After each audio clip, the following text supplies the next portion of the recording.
kitab yang mulia diturunkan oleh yang maha mulia kepada nabi yang mulia dengan bahasa yang mulia pada bulan yang mulia, maka sempurnalah kemuliaannya. Nah, itu. Bisa diulang lagi ya?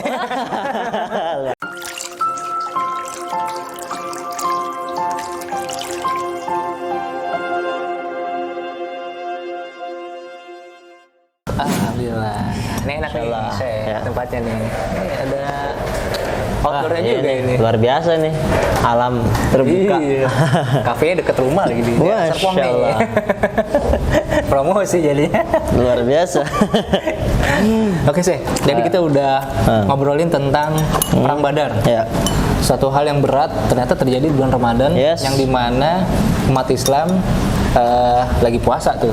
Puasa kan mungkin kita mager lah ya. Masalah zaman sekarang mager, ngapa-ngapain juga males. Tapi zaman dulu ternyata puasa itu nggak menghalangi umat muslim untuk melakukan sesuatu yang berat. Salah satunya perang. Nah, yang kedua, Nuzulul Quran. Bulan diturunkannya Al-Quran di bulan Ramadan, di bulan Ramadan. Dan segala sesuatu yang diturunkan Al-Quran itu jadi mulia. Yang Anda tahu ya.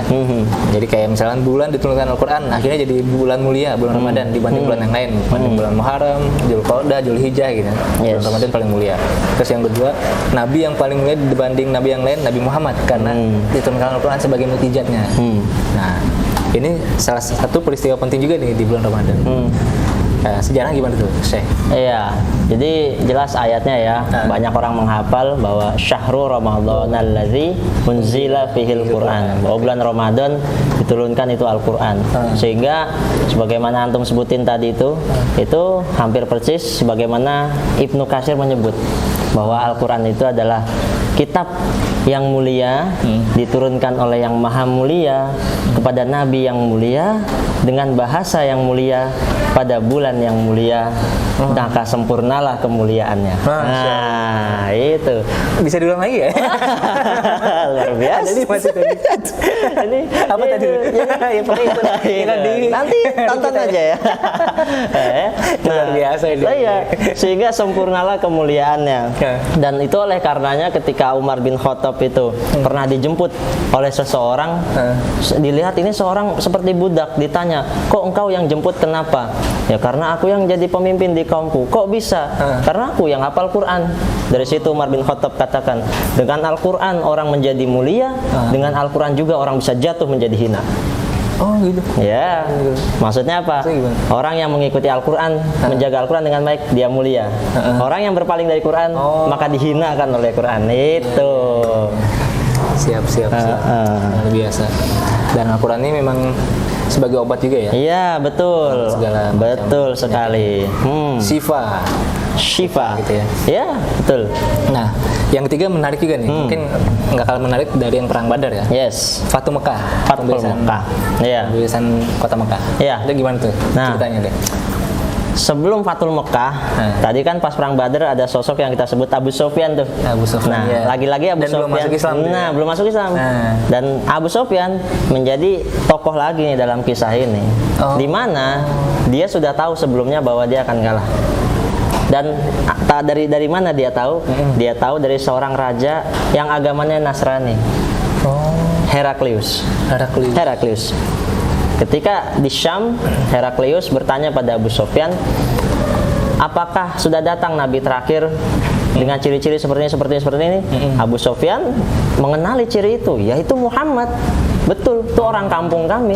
Nah, dari Quraisy. Waktu itu Abu Sufyan belum Islam, ya kan? Lalu ada apa? Lalu Heraklius nanya, apakah kau pernah berperang dengannya?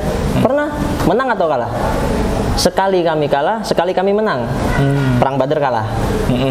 Perang Uhud menang orang Quraisy. Lalu Heraklius bilang, yang ketiga kamu akan kalah. Nah, Abu Sufyan sudah dikasih tahu duluan. Kasih sinyal. Dari situ udah ada sinyal tuh dari situ.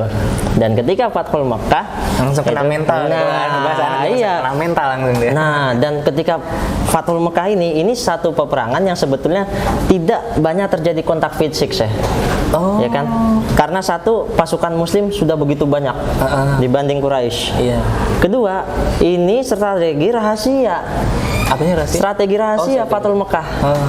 Jadi ketika bahkan Nabi ketika mau berangkat saja nggak ngasih tahu ke istrinya. Nabi menyengajakan itu. Sampai pasukan pun juga hampir ada yang banyak nggak tahu mau kemana nih Nabi. Bahkan, ya? nah itu ada pesan karena terkadang kita kalau punya rencana besar jangan terlalu mudah berkoar-koar. Nabi sudah praktekkan itu.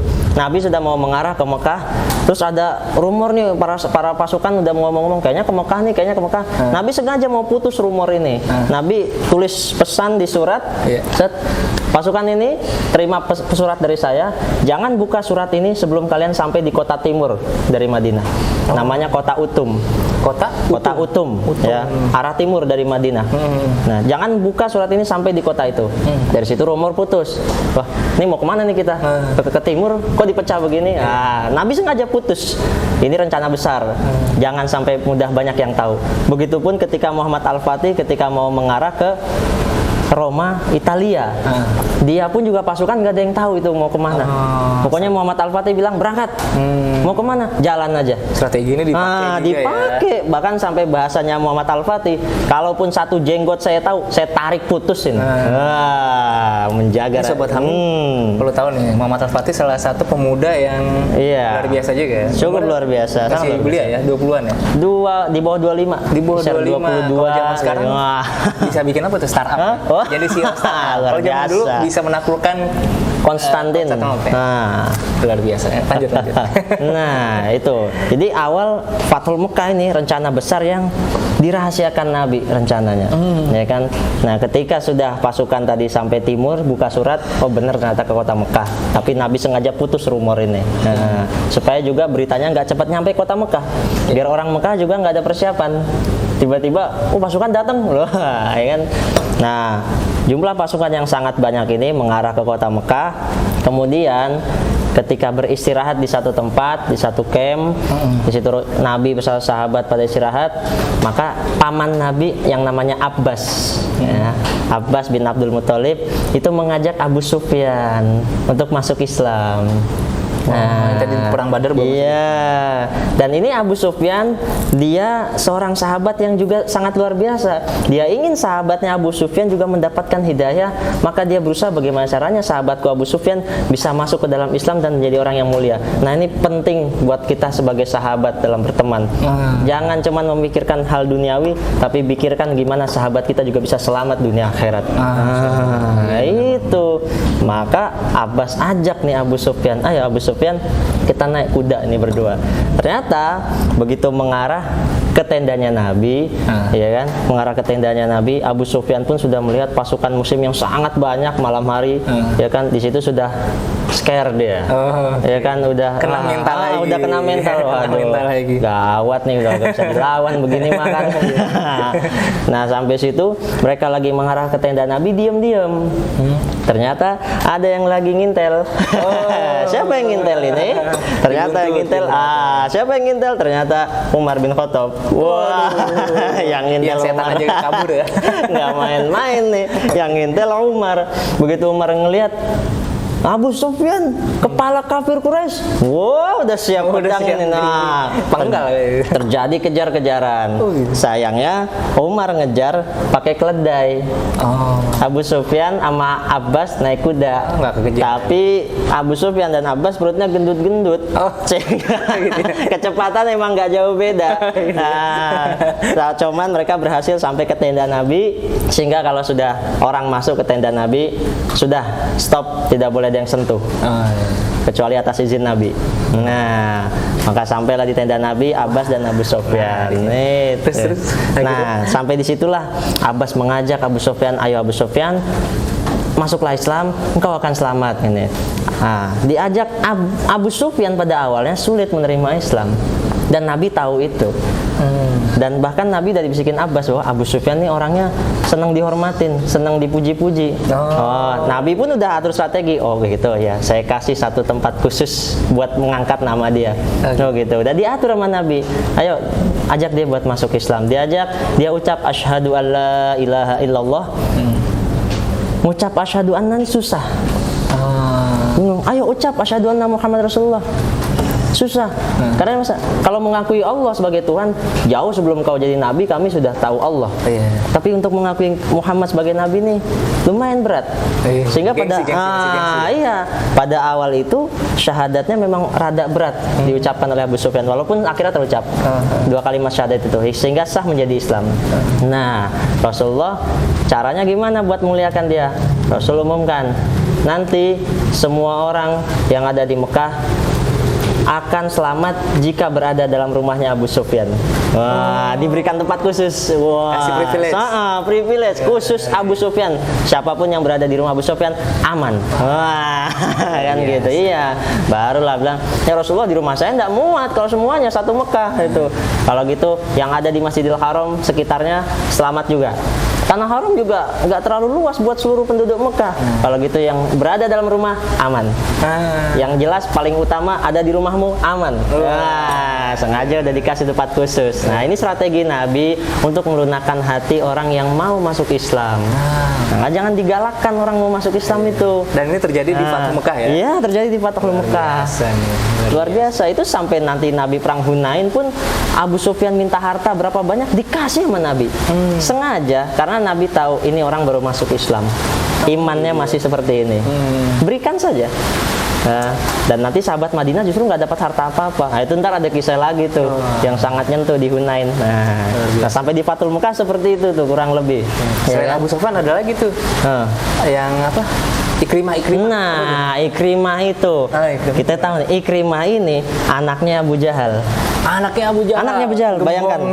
Nah, tahu tadi pas perang Badar Nabi bilang Abu Jahal apa? Sebagai Fir'aunnya umat ini. Fir'aunnya umat. Bayangkan, bapaknya Fir'aun umat ini. Anaknya, bayangkan. Nah, Ikrimah justru menjadi sahabat Nabi yang mulia. Nah, ini ada hal penting nih, bahwa hidayah itu tidak pernah bisa kita beli siapapun, dan kita tidak bisa menjustis seseorang kalau bapaknya jahat, anaknya pasti jahat, belum tentu. Ini nggak hanya jahat, tidak hanya jahat, Fir'aunnya umat ini kata Nabi. Wah, anaknya malah masuk Islam. Anaknya jadi sahabat mulia, Ikrimah bin Abi Jahal. Bayangkan, dan nanti pun sampai meninggalnya juga meninggal dalam keadaan syahid Ikrimah. Jadi pencetus pasukan berani mati juga. Nah, benar. Masuk di pasukannya Khalid bin Walid. Dan Khalid bin Walid itu dulu pemimpinnya panglimanya kafir ya? Yes. Wah, ini luar biasa. Bayangkan. Nanti ada lah kita bahas. Nah, insya Allah. Teman-teman Hamim tunggu aja nih. Kayaknya seru. Jadi Ikrimah di momen Fathu Mekah masuk Islam juga? Dia masuk Islam. Iya. Walaupun pada awalnya dia berkabur, tetapi ada seorang sahabatnya, mohon maaf saya lupa sahabatnya ini, tapi dia juga berhasil mengajak Ikrimah, dan sahabat ini luar biasa. Dia rela mondar-mandir dari Mekah ke pinggir laut Jeddah kalau tidak salah, hanya demi sahabatnya bisa masuk Islam. Nyamperin Ikrimah ke situ. Bayangkan zaman itu belum ada mobil, kendaraan masih mungkin cepat pakai kuda, dan masih gurun pasir, belum ada handphone. Ya kan, diajak Ikrimah. Nggak bisa video call. Ikrimah minta jaminan. Balik lagi itu sahabatnya ke Mekah. Rasulullah ngasih jaminan, pakaikan peciku di dia, pakaikan sorbanku, bawa dia ke sini. Balik lagi dia. Nah, Rasul kasih jaminan, ayo pakai, kita ke tenda Rasul. Antar lagi ke Mekah. Bayangkan, mondar-mandir jarak segitu jauh demi bisa mengajak sahabatnya selamat. Masuk Islam. Biasa. Bayangkan. Berarti ibrohnya apa tuh? Jadi 3 peristiwa penting, salah satu Fathu Mekah itu ada tokoh penting di kafir Quraisy yang akhirnya masuk Islam, dan terjadi di bulan Ramadan, bulan mulia, bulan penuh kasih sayang, gitu ya. Menurut ente berarti ibrohnya itu apa tuh di Fathu Mekah? Yang pertama tadi, kalau kita punya rencana besar, jangan terlalu mudah berkoar-koar. Punya rencana besar, jangan terlalu mudah berkoar-koar. Benar. Ya kan, tenang, jalani dengan baik, jangan terlalu mudah berkoar-koar. Ya kan, karena Nabi merahasiakan perjalanan Fathul Mekah itu. Ya kan. Nah, yang kedua, jadilah sahabat yang sebenar-benarnya sahabat. Maksudnya apa? Tidak hanya mengajak pada keselamatan dunia, tapi juga mengajak sampai kita bersahabat di akhirat. Wah, mantap ini. Sahabat sejati. Iya, sebagaimana Abbas yang mengajak Abu Sufyan dan juga sahabatnya Ikrimah yang berhasil mengajak Ikrimah masuk Islam. Berarti zaman dulu udah ada istilah bestie sebenarnya. Oh, luar biasa. Gak hanya mikirin temannya di dunia, mikirin temannya sampai ke akhirat. Bestie versi zaman luar biasa kan. Lalu yang ketiga, bahwa hidayah tidak bisa dibeli. Hidayah tidak bisa dibeli. Contoh tidak bisa ditawar. Abu Sufyan yang kepala Quraisy yang segitu musuhin Nabi, ketika perang Uhud dia yang mengepalai, ya kan? Iya. Abu Sufyan. Abu Sufyan ya. Ketika perang Uhud dia yang mengepalai. Perang Khandaq dia juga kepala Quraisynya. Ya kan?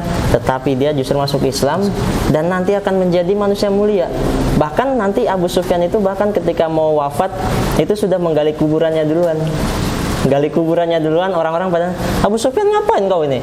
Aku sudah siapin buat tempatku nih. Kenapa? Nanti kalau aku wafat nih, tempatku sudah aku siapkan. 3 hari setelah dia gali, wafat. Masya Allah. Menarik tadi. Di lain episode. Nah, begitu juga Ikrimah, anaknya Abu Jahal. Bayangkan Abu Jahal yang dikenal segitu Fir'aunnya umat ini, tapi anaknya justru jadi sahabat yang mulia bagi Nabi. Bahkan wafat sebagai syuhada dalam salah satu perang, di mana wafatnya ketika itu dalam keadaan haus, dikasih minuman, Ikrimah lebih milih kasih pasukan lain yang lebih haus. Dikasih ke yang lain muter-muter lagi, kasih lagi, sampai ke Ikrimah lagi, dia tewas. Bayangkan, mendahulukan sahabat duluan. Bayangkan sosok Ikrimah, bapaknya kayak gimana, tapi anaknya luar biasa. Hidayah nggak bisa dibeli. Makanya Al-Quran mengajarkan doanya di Ali Imran ayat 7. Rabbana la tuzigh qulubana ba'da idh hadaitana. Ya Allah, jangan goncang nih hati setelah Engkau berikan hidayah pada kami. Karena mahal, nggak bisa dibeli. Seperti itu. Oke, Sobat Hamim, banyak ibroh lah yang kita bisa ambil, dan kita sama-sama tahu bulan Ramadan itu bulan penuh ampunan, bulan penuh kemuliaan, dan ternyata banyak peristiwa-peristiwa yang bisa kita jadikan ibroh di situ. Ya ini salah satunya aja sih, ada 3 peristiwa penting tadi. Sebenarnya banyak lah, banyak peristiwa penting yang terjadi di bulan Ramadan. Tapi paling tidak kita bisa belajar dari sini, ngaca ke diri sendiri. Oh ternyata kalau kita jalanin Ramadan, mungkin kita bisa dibilang effort itu kalau kita kerjanya pol-polan pada saat bulan Ramadan, yang lain malas-malasan. Ternyata zaman Rasul nggak hanya kerja pol-polan, sampai perang mereka bisa gitu. Perang kan pakai fisik banget kan? Wow. Terus yang kedua, banyak hidayah-hidayah yang turun. Salah satunya tadi tuh peristiwa di Fatu Mekah, banyak yang masuk Islam, dan itu tokoh-tokoh di kafir Quraisy yang terkenal membelot dulunya kan? Yang memerangi Muslim banget, yang pertentangan akhirnya bisa masuk Islam gitu. Dan terjadi di bulan penuh ampunan itu. Oke, kita ketemu lagi nanti di lain episode. Assalamualaikum warahmatullahi wabarakatuh. Insyaallah.